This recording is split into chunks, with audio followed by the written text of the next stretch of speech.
And it was like crickets. This awkward silence where the government lawyer was just kind of knowing, oh crap, that's not good.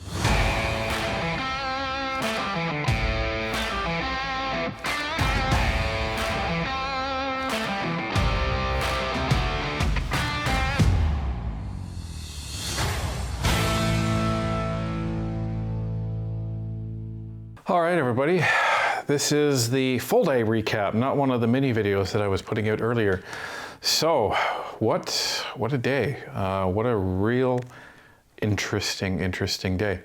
So, as many of you know, hopefully most of you know, one of the main reasons we came to Ottawa this week was to cover the Prorogation Challenge hearings, which began today. And they began today at around 9:45. It was scheduled to happen at around 9:30. Despite all the bad weather, despite trudging in 6 inches of snow, which, is really not that big of a deal.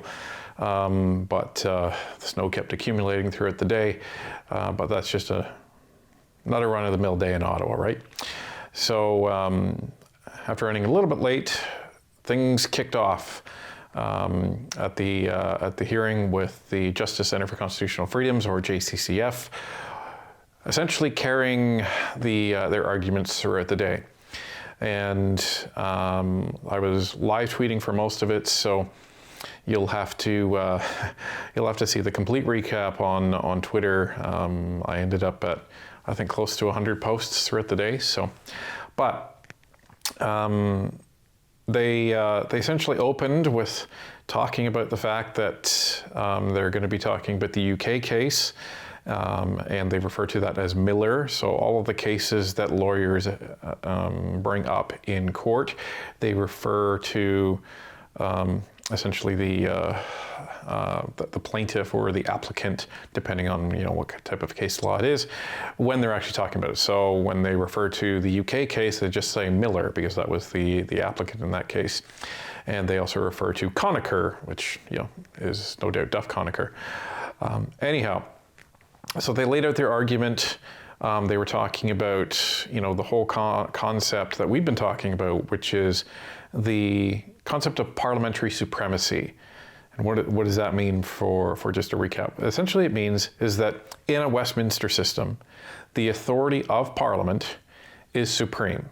And that is more supreme than the wishes of the Prime Minister. And it's more supreme than the wishes of the judicial system. So, and that's because that is where the power of the people resides, in the House of Commons, in Parliament. So that's this whole concept of parliamentary supremacy. So when the House orders something, thou must do it.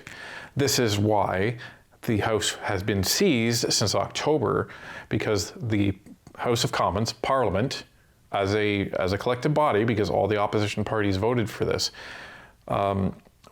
Parliament had voted on and ordered the production of the SDTC documents unredacted. And because the government refused to produce those documents unredacted, Andrew Scheer raised a question of privilege, citing that the government was violating the privilege of Parliament by refusing to hand over these documents. And that question of privilege was deemed valid by the Speaker of the House. So the Conservatives essentially, for the next 3 months, debated. And even though the NDP and even though the Bloc, may have criticized them, saying, oh, they're playing their games or anything like that, they allowed it to happen, because this could have stopped at any point if the Liberals had put forth a motion to adjourn and one of the other parties was actually a dance partner with them. But it didn't happen because they knew that the NDP and the Bloc were not going to do that. So the NDP and the Bloc were playing the game as well. They knew that the Liberals were in a really bad situation. They went along with it. So that's the whole concept of parliamentary supremacy. And they were arguing that Justin Trudeau was essentially going against parliamentary supremacy, and he was acting in a partisan manner within partisan interests. Why was he doing that? Well, everybody knows that there's a Liberal leadership race going on right now. He also argued that Parliament was seized, and the only reason that he was proroguing Parliament primarily was to reset Parliament. Now, that would have been a valid reason if he had done the same thing he did a couple of years ago, where he prorogued Parliament and then came back on the exact same day. Justin Trudeau bragged about this. We did a short about this. But he didn't. He set the prorogation deadline to expire on March 24th. Why? Because he admitted during his resignation speech that he had spoken with the leader of the Liberal Party. Probably talked to him about how short can we have a leadership race. They probably said, well, early March. And then Justin Trudeau said, okay, well, they're going to need a couple of weeks to actually get their stuff together to get ready for the next confidence vote. So I'll set it for March 24th. Okay, fine. And then it wasn't until he was being asked questions that he volunteered that the reason that they were doing this is because, well, this has been the longest serving minority government in history, and it's hard to have a leadership race, during that. So that's one of the reasons that we're doing this, is to have a Liberal leadership race. And we commented at the time, that was a huge oops, and that was going to get into big trouble. And ladies and gentlemen, it certainly did, because now we're in this prorogation challenge. And that's one of the main focuses of the challenge, is the fact that he's saying this stuff. So they were arguing that the Chief Justice was doing his job by challenging on many of the arguments to make sure that they're actually grounded in some good argument. Because what the Chief Justice has to determine is that, is their case valid? And the case of the Justice Center of Constitutional Freedoms, or JCCF, essentially comes down to this. Their argument is that the prorogation by Justin Trudeau is unconstitutional. Why is it unconstitutional? Because it is going against parliamentary supremacy, it's violating the rights of the parliamentarians, it's frustrating Parliament, meaning preventing it from doing meaningful action and needful action, especially because the Liberals are telling everybody there's a national issue right now. The Liberals themselves are saying this. Justin Trudeau is going out promising $1.3 billion, and everything that we've been saying that they need Parliament for, that's exactly the same thing that the JCCF was arguing today. So we agreed with them on every point. And that they're saying that they have to come back, because otherwise nothing happens here. And what they're saying is, in this UK case, the similarities are striking in terms of point for point. So the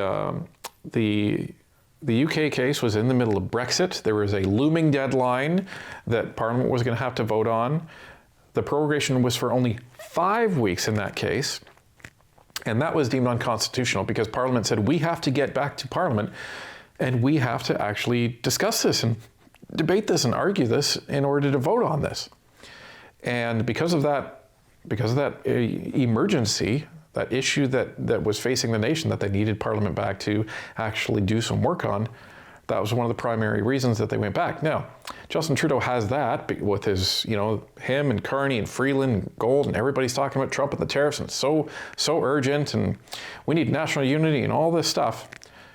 But not only that, he also has the issue of also admitting that there was a confidence vote that was going to be called, and that all of the opposition parties had already declared that they were going to be voting non-confidence at the next opportunity. So it's not even just one bad reason that Justin Trudeau prorogued Parliament on. It was a multitude of bad reasons. And he was also saying in his own argument, and this is what the JCCF brought forward as well, I've become too problematic for my party, and I'm a big distraction, so I'm resigning, and then somebody new can come in and stabilize things. And the JCCF says, you know what? You want to resign? No problem. You want to have a leadership race? No problem. But guess what? You don't have to prorogue Parliament to have a leadership race. One has nothing to do with the other. You're making it have one to do with the other. And that's the problem. So that's the whole basis for partisan reasons. Now, it was interesting because then the interveners came in. And what are interveners? Interveners are third parties that they are coming in to, in most cases, support support the case that's being put forward by the applicant. And on this case, the applicant is the JCCF and their clients. So you had the organization Democracy Watch that came in, and they agreed with many of the arguments of the JCCF and put a couple more of their own, which was interesting. The British Columbia Civil Liberties Association, they were there as well. I didn't quite understand their initial arguments, and that's kind of reflected in my first or second updates after they came in. But they were taking an interesting approach in the end, because they said, well, we don't agree with the JCCF that the only precedent to be had here is with the UK and their prorogation case. What they ended up saying is, listen, there was an issue in New Brunswick where you had I think it was a privilege motion, and they're citing that case and pointing to the fact that Justin Trudeau frustrated or interfered with Parliament by shutting down a privilege motion. And this is a very interesting argument, because they're saying Justin Trudeau acted unconstitutionally, not having anything to do with the partisan reasons, but because he prorogued Parliament, shutting down a order of Parliament to compel the government to produce documents, similar to what happened in the Winnipeg scandal. So you could argue that he did it twice. So their argument is that Justin Trudeau prorogued Parliament in order to avoid continuing that privilege motion and in order to avoid handing over those documents. So he's saying that it actually has nothing to do with the UK case. You don't even need to look at that. You just need to look at that specifically, because that's one of the criteria that the UK was saying in their argument when they were discussing their prorogation cases. Is this a frustration of Parliament? And this is what the BCCLA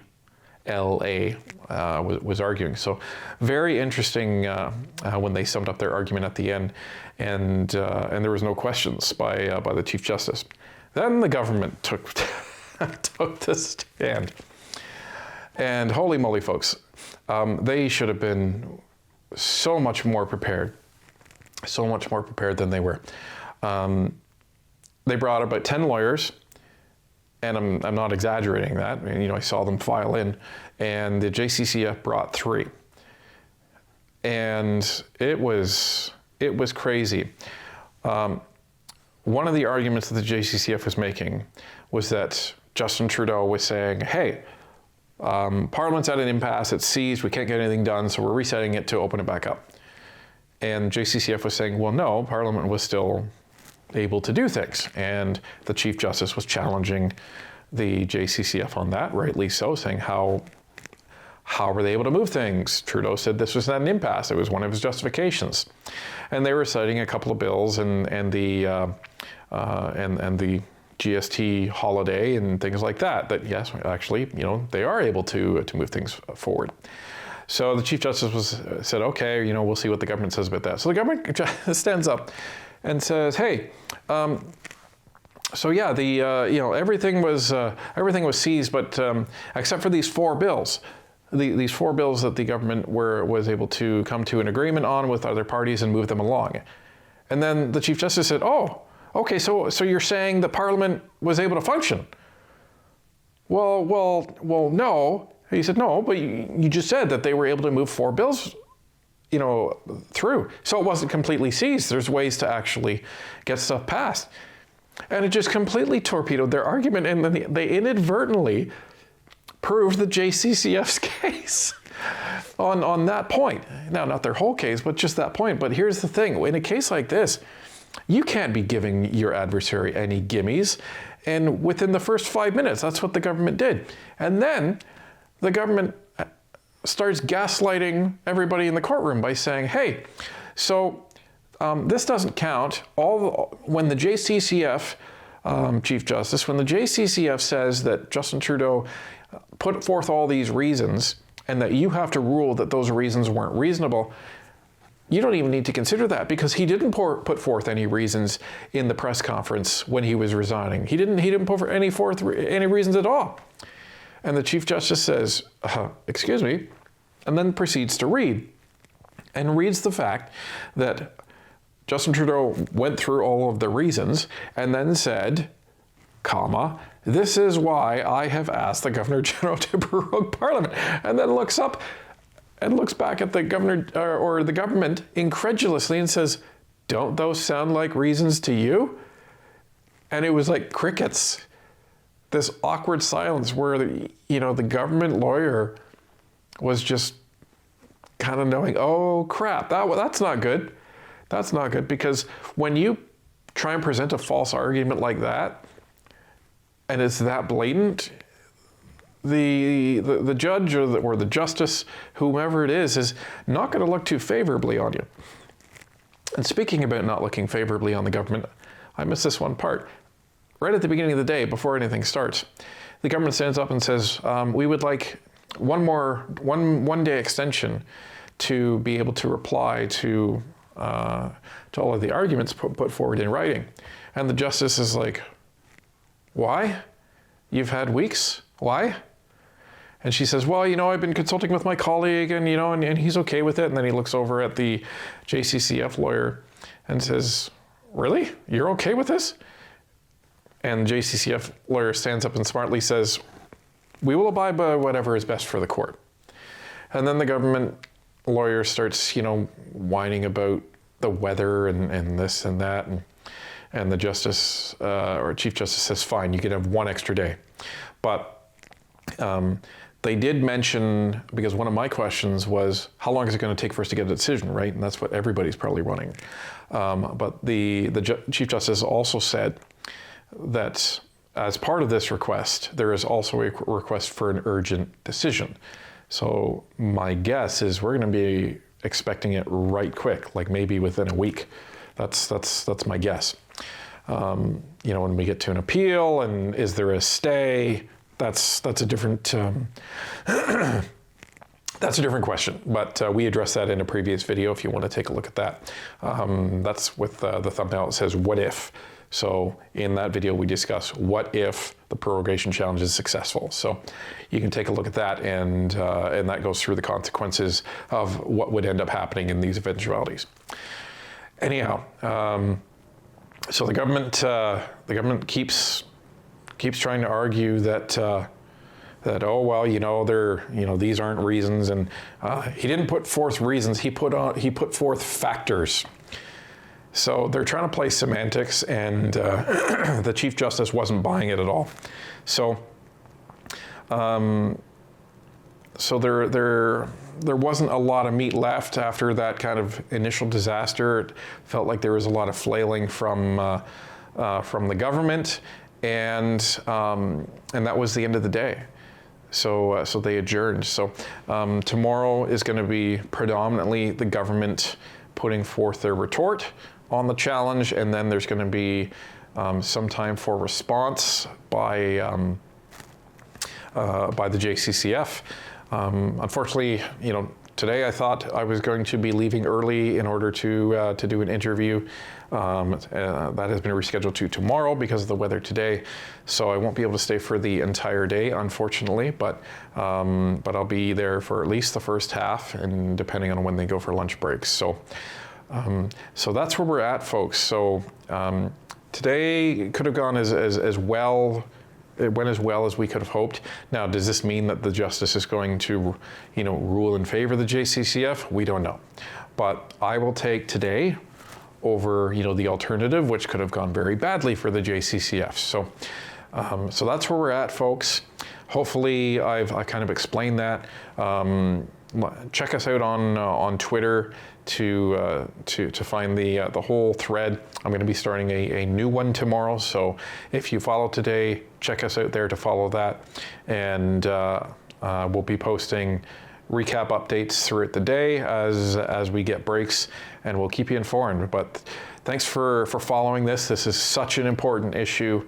everybody. It's frankly the most important question in Canada. Unfortunately, the mainstream media isn't really following this at all, but that's why we're here. So, so we'll keep following this and keep giving you all the information that we can to keep you informed. So that's it for us for tonight, folks. Take care, have a good night, and we'll see you tomorrow.